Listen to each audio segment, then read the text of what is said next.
কদমতল কালী মন্দিৰৰ প্ৰতিষ্ঠা দিৱস উদযাপন। কলিয়াবৰৰ শ্ৰীকণী বৰহোলা কালী মন্দিৰত দিনজোৰা কাৰ্যসূচীৰে উদযাপন কৰা হৈছে ২৬তম প্ৰতিষ্ঠা দিৱস। এটি জাগ্ৰত মন্দিৰ হিচাপে ভক্তই গণ্য কৰা মন্দিৰটো প্ৰতিষ্ঠা দিৱসত জলযাত্ৰা, হোমযজ্ঞ আৰু ভোগ বিতৰণ কাৰ্যসূচী ৰূপায়ণ কৰা হয়। পুৱা জলযাত্ৰা কাৰ্যসূচীত হাতীমৰা ব্ৰহ্মপুত্ৰৰ পৰা জল আহৰণ কৰা হয়।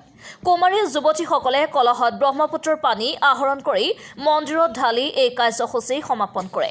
ইয়াৰ পাছতে হোমযজ্ঞ কৰা হয় আৰু ভোগ বিতৰণেৰে প্ৰতিষ্ঠা দিৱসৰ কাৰ্যসূচীৰ সমাপ্তি ঘটোৱা হয়। প্ৰতিষ্ঠা দিৱস উপলক্ষে যথেষ্ট সংখ্যক ভক্তৰ সমাগম ঘটে মন্দিৰত।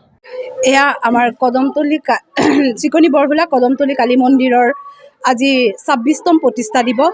এই প্ৰতিষ্ঠা দিৱস হিচাপে আজি আমাৰ ইয়াত মানে ৰাতিপুৱাৰ পৰা জলযাত্ৰা, তাৰপিছত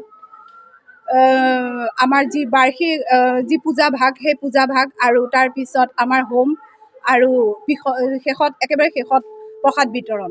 এই কাৰ্যসূচীৰে আমাৰ এই মন্দিৰত আজি ২৬ বছৰ ধৰি পালন কৰি অহা হৈছে। সকলো ভক্তপ্ৰাণ ৰাইজৰ এটা বিশ্বাস যে ইয়ালৈ আহিলে বা ইয়াত যি প্ৰকাৰে মাৰ ওচৰত মানে ভক্তি বন্দনা কৰে সেই প্ৰকাৰে মাৰে মানে ইয়াত তেওঁলোকক মানে যিটো মানে ফল দিয়ে বুলি ভাবে, সকলোৱে মানে বিশ্বাস কৰে এইখিনি। আৰু বছৰত আমাৰ ইয়াত দুবাৰ ঘট প্ৰতিষ্ঠা হয়, যিটো এবাৰ আমাৰ হয় দুৰ্গা পূজা অষ্টমী মানে ষষ্ঠীৰ পৰা, আৰু এটা হয় আমাৰ বাসন্তী উৎসৱত, যিটো আমাৰ দুটা মানে আৰম্ভ হয়। এইখিনিয়ে। জয় মাতা দি। আজি এই কদমতলীৰ যি কালী মন্দিৰৰ আজি ২৬তম প্ৰতিষ্ঠা দিৱস।